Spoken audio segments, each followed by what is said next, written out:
Hey, everybody. I just wanted to talk a little bit about politics. Um, yeah, I love politics. Um, I've always loved politics. My wife, Samantha, loves politics. We love talking about um, not necessarily political things, but things concerning government, things concerning um, good government, good governing, things that concern you could call them politics, but not necessarily the opinions of people, but rather the mechanism of how to care for people and how to do the right thing and laws and the amazing governmental system that we have, our representative republic. All of these things are I'm deeply interested in them. Um, but I also have noticed that the conversation it's degraded in a lot of ways. There's a lot of anger and fear and shaming, especially that happens on social media. It's hard to really get face to face with people and talk about these kind of things. And in the midst of cameras and video cameras and phones and all that stuff, we can kind of put out some pretty aggressive pieces and not really carry that same passion to somebody face to face. And I think that's a little bit cowardly. I think that there's great conversations that can be had between a lot of people that have different points of views that they could really find some good friends, and good conversations and actually change something at the heart level. But we're missing that because we're, you know, launching bombs at each other through Facebook. Um, so, but I noticed a similarity that me and my wife were talking about with the left and the right, with more of the biblical time, back in Jesus's time. Um, Leonard Ravenhill said something really interesting, and if you don't know who he is, it would be worth finding out, it'd be worth reading some of his stuff. He's written a lot of great books and preached a lot of really great sermons. He's gone on to be with the Lord now, but he said if sin hasn't changed and the world really hasn't changed and the devil hasn't changed and God hasn't changed, then what makes us think um, that we are any different than the people that's come before us? Um, there tends to be this kind of idea that we've evolved somehow, that we're somehow better than the people that we've come before or that have come before us. Um, but I just notice a lot of similarities with the left political movement and the right political movement, with, interesting enough, with the Pharisees and the Sadducees of the New Testament. Now, who are the Pharisees and the Sadducees? The Pharisees and the Sadducees were both religious groups. They were both groups that were founded around ideologies that were and were not biblically founded. So the Pharisees were very much believers in the Word of God, and they very much were believers in the law, and more than that, in the prophets. And they had a lot of extra biblical rules and regulations in order to keep them sanctified, to keep them holy and set apart.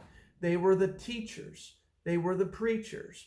They were the people that had a righteous exterior in many ways. And so I believe that looks a lot like the right-wing movement in many ways. They were people that were, they weren't friends of the government. They weren't friends of necessarily the aristocracy. They were more They were your on your further down the line further, the more right wing you got, the more pharisaical you got, you would probably find your freedom fighters, your people that were against the government and that were actually fighting against the government in different ways. In that time, it was the Roman government. Now, on the other side, you had the Sadducees. The Sadducees were the ruling class in many ways. They were born into their positions. They were priests that were born into the lineage of the Levitical priesthood, which you had to be a Kohathite. You had to have a certain lineage. You had to be a certain gender. You had to have a certain, family history.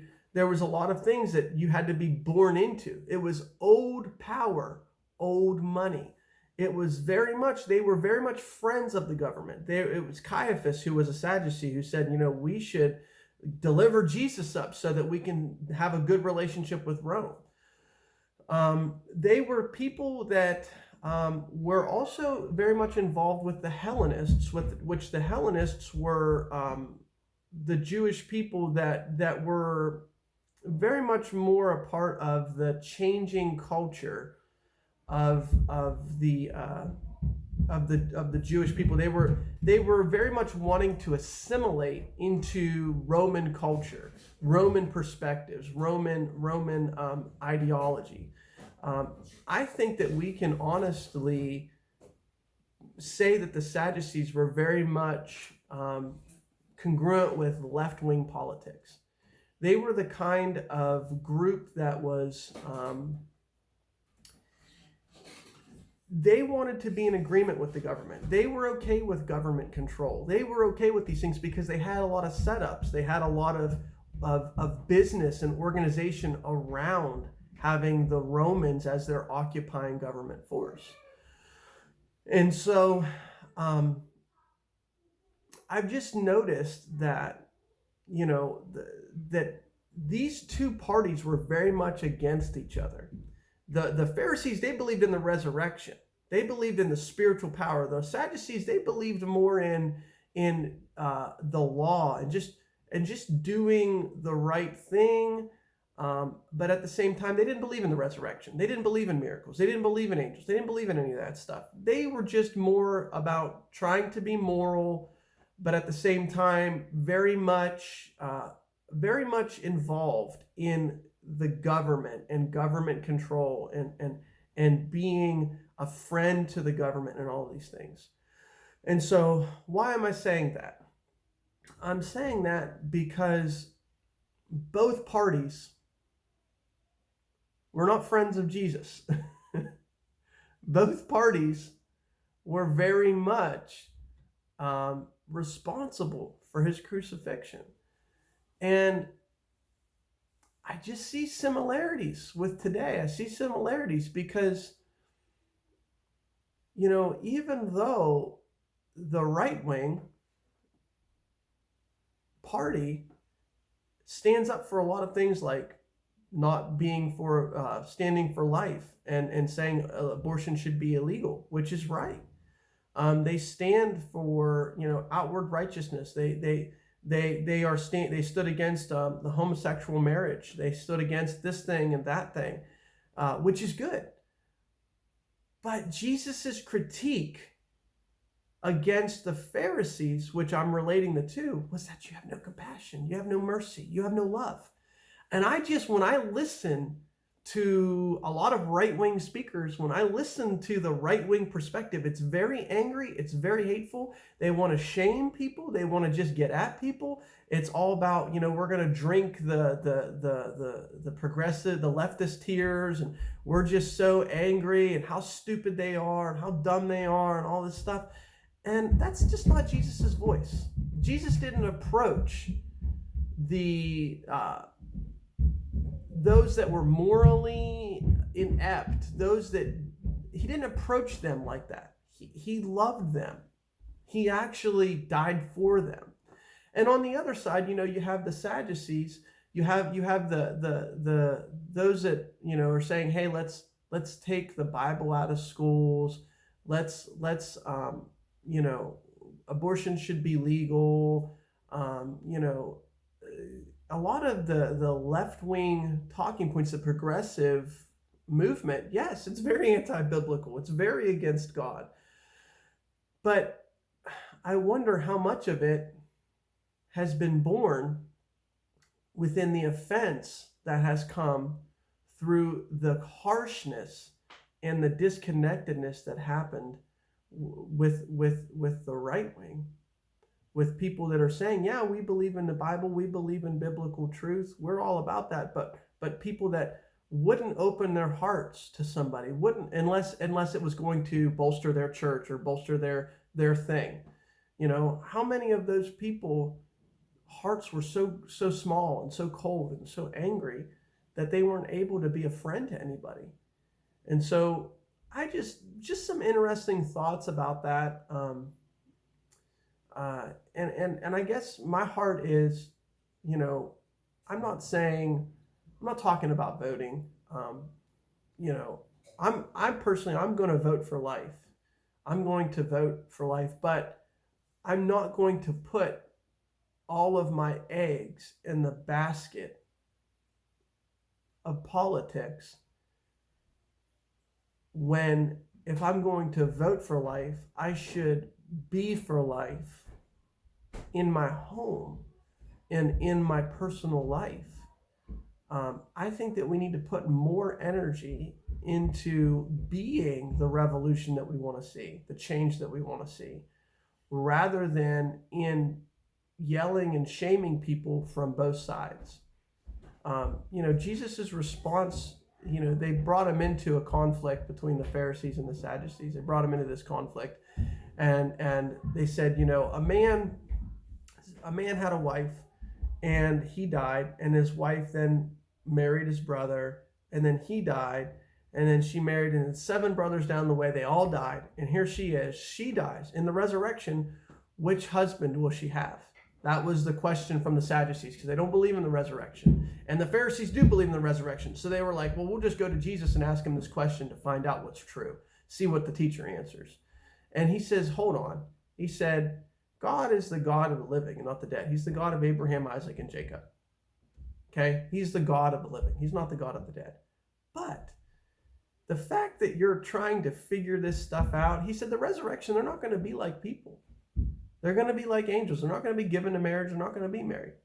He said, but the fact that you're trying to come up with this answer and try to trick me with this goofy question, he said, shows that you're just not even seeing things clearly.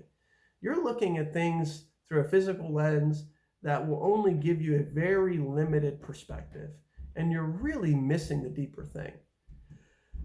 And so, you know, Jesus, and both parties were trying to get Jesus trying to capture Jesus in his words, and they both were involved in his crucifixion. But the idea is, I think that if Jesus were to come to us and he were to talk with us, I think that we would be surprised to see how many houses, liberal people's houses, he would be at, eating and drinking with them. And we would be surprised at how obstinate he would be to the right-wing culture of judgmentalness and anger and shaming and belittling of people. I don't think he would be impressed with our logic. And he would be more concerned with our hearts than he would be with our words. So, you know,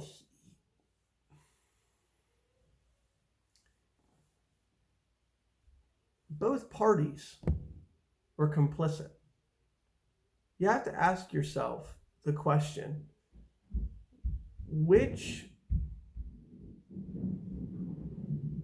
if Jesus were to come back, what would it look like? And like I said, I think that it's similar. I think the times that we're living in are no different than the times that he came from, that he was living in. And his response wasn't to get political. He is justice. He is righteousness. He is coming back. And that is the hope. That's the true hope of the nations. All of this other stuff, these political movements that are promising all these great things, they can't provide it.